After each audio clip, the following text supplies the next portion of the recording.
میں فلاں prime minister جو ہے وہ سائیکل پہ آتا ہے، اور جب یہ خود آیا تو ہیلی کاپٹر سے نہیں اترا.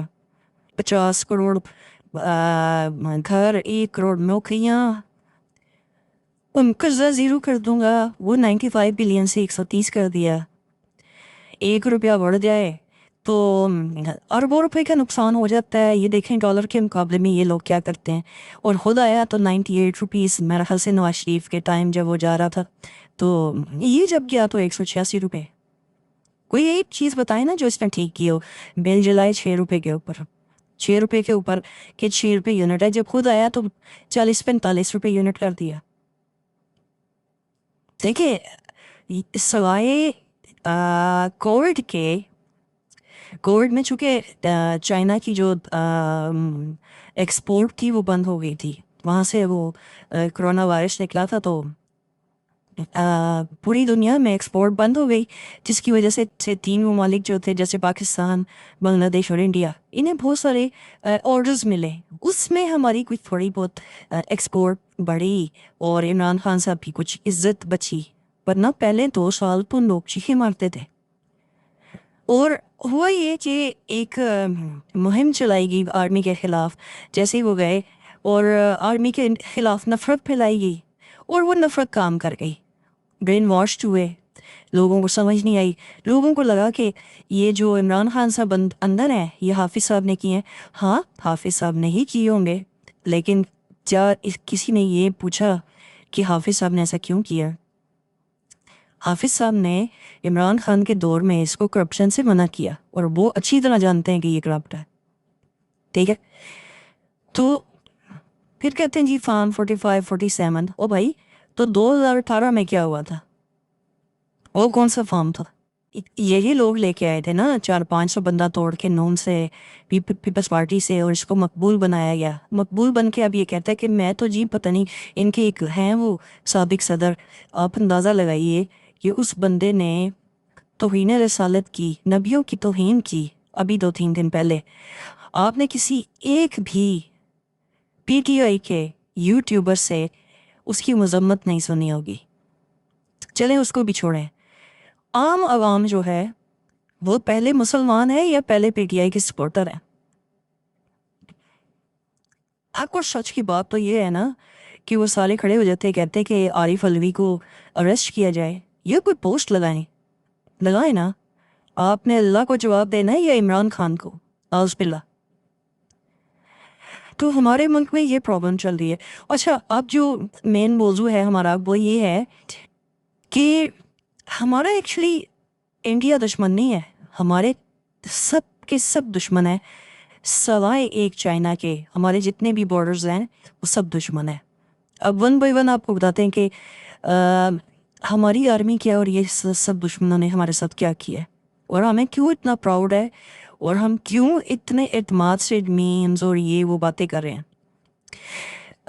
26 فروری 2019 کو انڈیا نے اٹیک کیا رات کی تاریکی میں جب سب سو رہے تھے.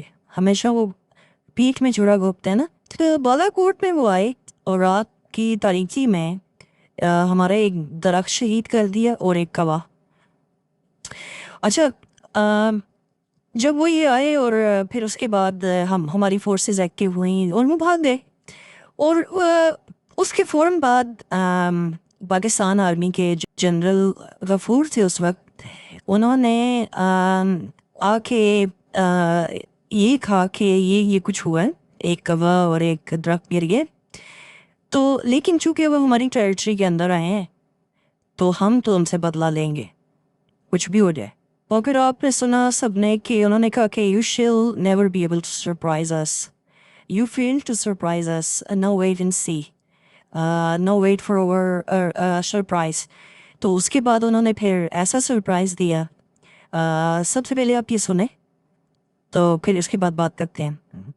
Response will come at the point and time of our choosing, where our civil military leadership decides and as a matter of fact has decided.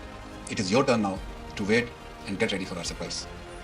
I said that we will surprise you. آپ نے سنا کہ پاکستان نے پھر کیسا surprise دیا؟ پاکستان نے انہیں بتا کے رات کی تاریکی میں نہیں، پاکستانی آرم فورسز پہ 8 مقامات سیٹ کیے. وہ انڈین ٹیریٹری کے اندر گئے, گھسے, آرام سکون سے انہوں نے 8 ٹارگٹ کو اٹیک کیا, اس کی ویڈیو بنائی, وہ جاری کی. جب وہ واپس آ رہے تھے تو ان کے وہ جو ابھینندن اور 2 اور جہاز تھے, ان کے فائٹر جیٹ تھے, انہوں نے پیچھا کیا. یہ پلاننگ تھی کہ ان کو لے کے آنا ہے. اس کے بعد ان تینوں جہازوں کو گرایا گیا. ابھینندن کو سب نے دیکھا کہ کیسے چپڑے گھسے, اور اس کے بعد اس کو ٹھیک ٹھوک کر کے نہلا دھلا کے اس کے بعد چائے پیش کی گئی. تو اس طرح پھر اس کے بعد آج دن تک انڈیا کی ہمت نہیں ہوئی, جرأت نہیں ہوئی کہ وہ پاکستان پہ دوبارہ ایسی کوئی ایگریشن دکھا سکیں.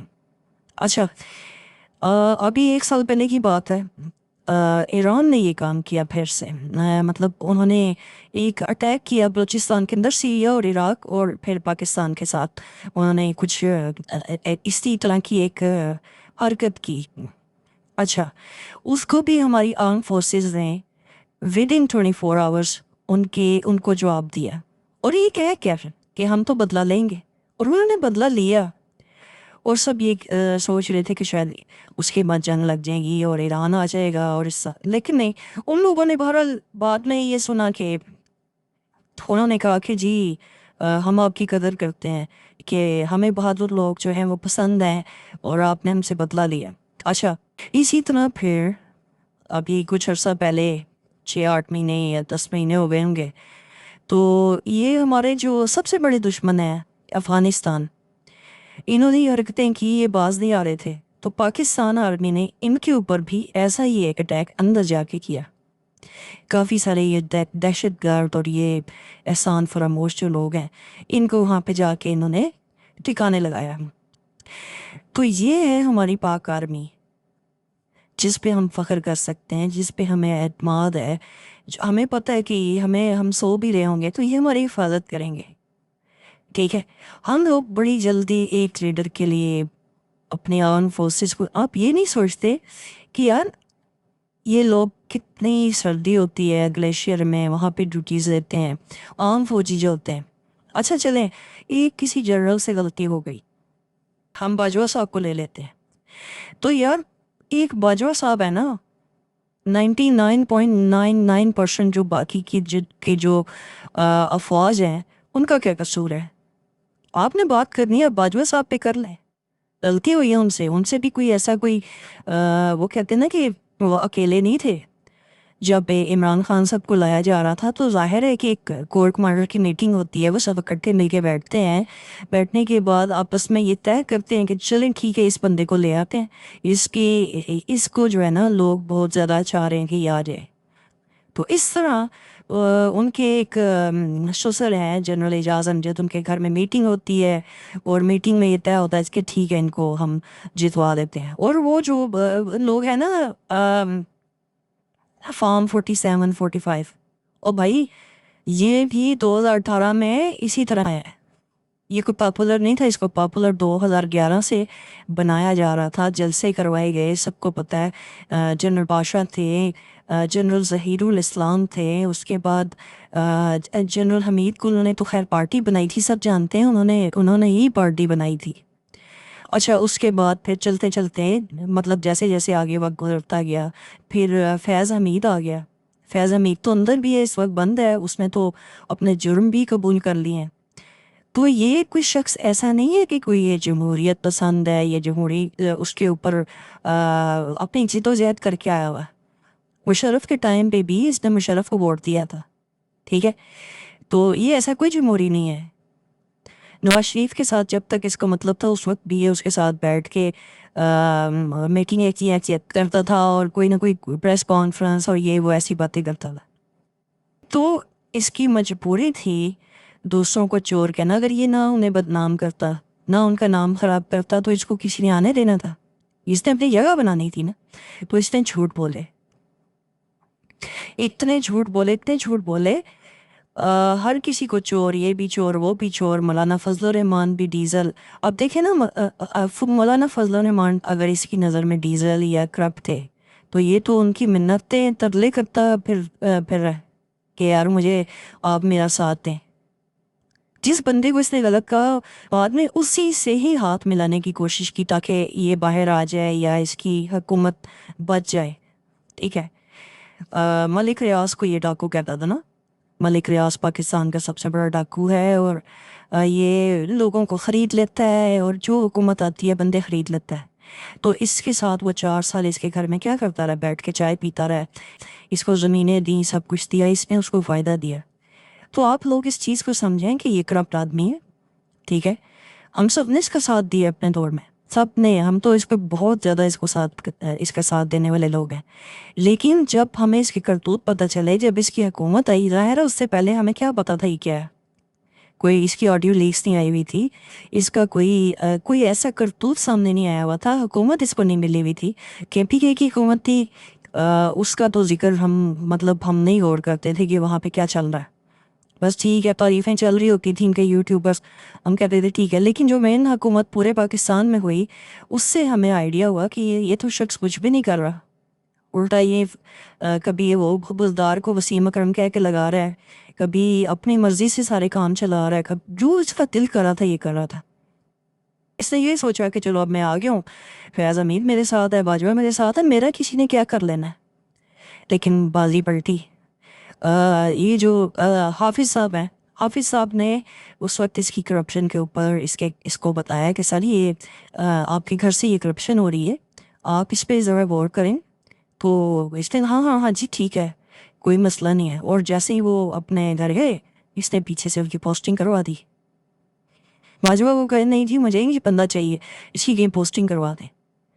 تو وہاں سے جنرل آصم منیر کو تو پتہ چل گیا تھا کہ یہ ٹھیک بندہ نہیں ہے, کرپٹ ہے.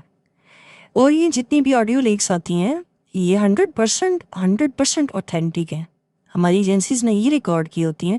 اب دیکھیں نا, اگر یہ ریکارڈ نہ کریں تو ان کے کرتوت کیسے سامنے آئے, یہ کیا کرتے پھرتے ہیں. اوپر لوگوں کو یہ اسلامک ٹچ دے کے میں بڑا اسلامی ہوں, اور اندر کے اس کی عائلہ ملک اور جو بھی اس کے 2 نمبری ہیں وہ کیسے سامنے آتی ہے اگر ہماری ایجنسیز نظر نہ رکھیں. تو میری آپ سب سے یہ ریکویسٹ ہے کہ کسی بھی 100 نمبر بندے کے لیے 1 نمبر آرمی کو غلط مت کہیں. آرمی کے جو چیف ہیں آج ہیں, کل نہیں ہوں گے, کل کوئی اور آ جائے گا. لیکن ہمارا ملک ہے تو یہ لیڈرز ہیں. آپ لوگوں کے جو برین واشڈ ہو چکے ہیں نا, آپ اس پہ ذرا غور فرمائیے. آرمی چیف نے لاسٹ ٹائم ایک بات کی تھی سورہ احزاب کا حوالہ دیتے ہوئے کہ جو بات سنو اس کی تحقیق کرو, تحقیق کرنے کے بعد پتہ کرو یہ بات ٹھیک ہے یہ غلط ہے. یہ جو دور چل رہا ہے نا AI اور اس کے علاوہ بھی جو 5th جنریشن وار ہے نا, کہ پہلے ہوتا تھا نا کہ پہلی جو جنگ تھی چپیڑوں کی تھی, جو 1st جنریشن تھی, پھر دوسری ہو گئی تھوڑا بہت کچھ اسلحہ آ گیا, پھر تیسری ہو گئی کوئی تھوڑے بم شم مار دیے, پھر چوتھی جو ہے وہ ایٹم بم یہ وہ, اب 5ویں جو ہے نا 5th جنریشن وار. اس کا مطلب یہ ہے کہ اپنے ہی لوگ ایسے ہی ان کے ذہن خراب کر دیے جائیں کہ اپنے ہی لوگ جو ہیں وہ اپنی آرمی کے خلاف ہو جائیں. اور یہ کس نے کیا ہے, یہ دشمنی کس نے کی ہے, یہ سب جانتے ہیں, یہ عمران خان نے کی ہے. عمران خان حکومت میں رہتا تو آرمی چیف باپ تھا, نیوٹرل تھا. حکومت میں نہیں ہے تو آرمی چیف غدار ہے اور نیوٹرل بھی نہیں ہے. بس اتنی سی ایک بات کو سمجھ جائیں. اور امید ہے آپ کو یہ ولاگ پسند آیا ہوگا. اگر آپ کو یہ پسند آیا ہے تو پلیز لائک شیئر کمنٹس کر دیجئے, اور جتنا اس کو فارورڈ کر سکتے ہیں وہ بھی کر دیجئے. ہماری طرف سے اللہ حافظ.